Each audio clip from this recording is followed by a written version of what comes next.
So moving over to chapter 16 in the book of Luke, verses 2 to 4, we're going to see a stewardship relationship described in a parable by Jesus very carefully.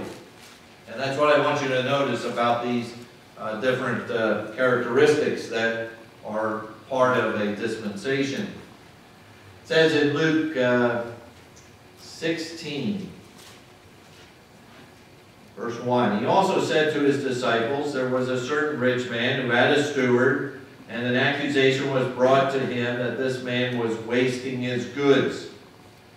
So he, the master, called the steward and said to him, what is this I hear about you? Give an account of your stewardship, or you can no longer be steward.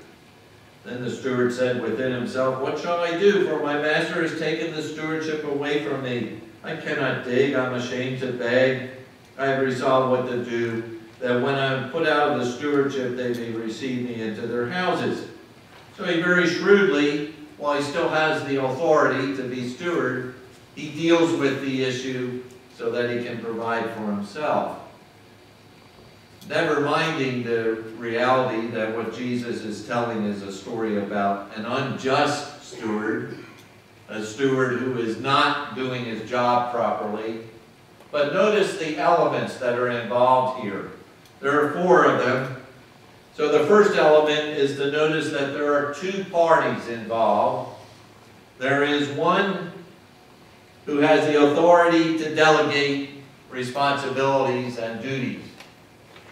There are 2 parties. One is the authority, and the other one is the responsible party, the servant, who is to carry out those duties, those responsibilities. So you have the authority and you have the servant, the steward. So that's who these 2 parties are. Number 2, notice that there are basic responsibilities. The authority, the master, tells the steward this is what you're supposed to be doing, and that's what he wants to know. You see, the steward here was failing what his duties were when he wasted the goods of his Lord. Okay, so he was given responsibility for those goods. The third thing is an accountability. Okay, so you have 2 parties, the authority and the responsible party. And then second, you have specific responsibilities. And then third, there's accountability. Accountability is something most people today don't want to deal with. They want it just taken care of, and they can escape accountability. We have this in epidemic proportions in too many of our leaders. And it's sad, isn't it? But here's one that's being held accountable. The accountability and responsibility is part of the arrangement. The steward may be called to account for what he has been doing. And that accountability can be done at any time. So, the owner, the master, has that prerogative. He's right to expect that the steward is going to faithfully discharge his responsibilities. What a novel idea. You give somebody responsibility and you expect them to do it.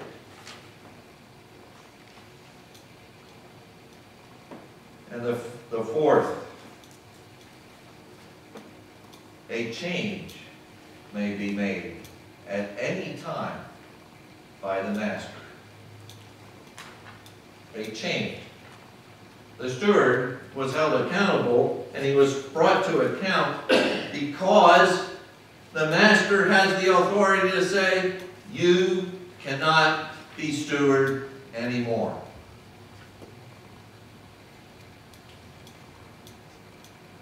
You see, when there's that kind of accountability and it follows up on someone, it does marvelous things for everyone around them.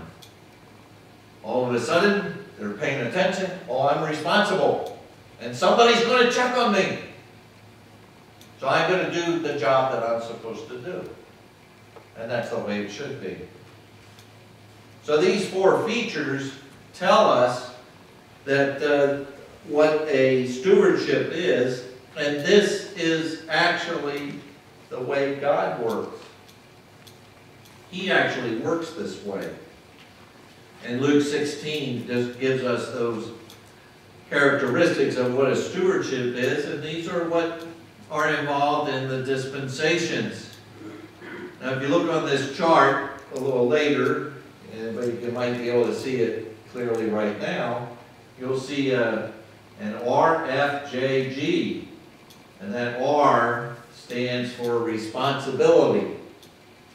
And that's what we're going to point at with each of these dispensations. And they're going to inform us about things that apply today. This is not just history that's dusty and in a box somewhere in the past, but it's something that affects us today. And there's a responsibility that each one will have. And we'll see how in that particular time period, God expected something, and He inspected for it and found that mankind failed.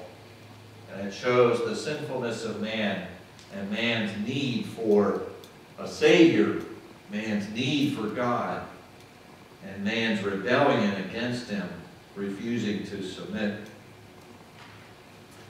So there are some features of this kind of a stewardship to point out. I've given you a number of verses that use the word stewardship or dispensation.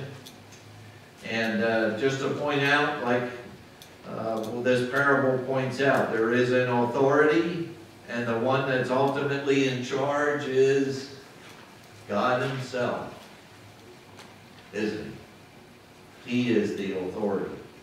He's the one that we are accountable to. A second feature of this concept is faithfulness is required. In 1 Corinthians 4:2, it tells us, the apostle tells us, that it is required of a steward to be faithful. What's the sense of having anything organized?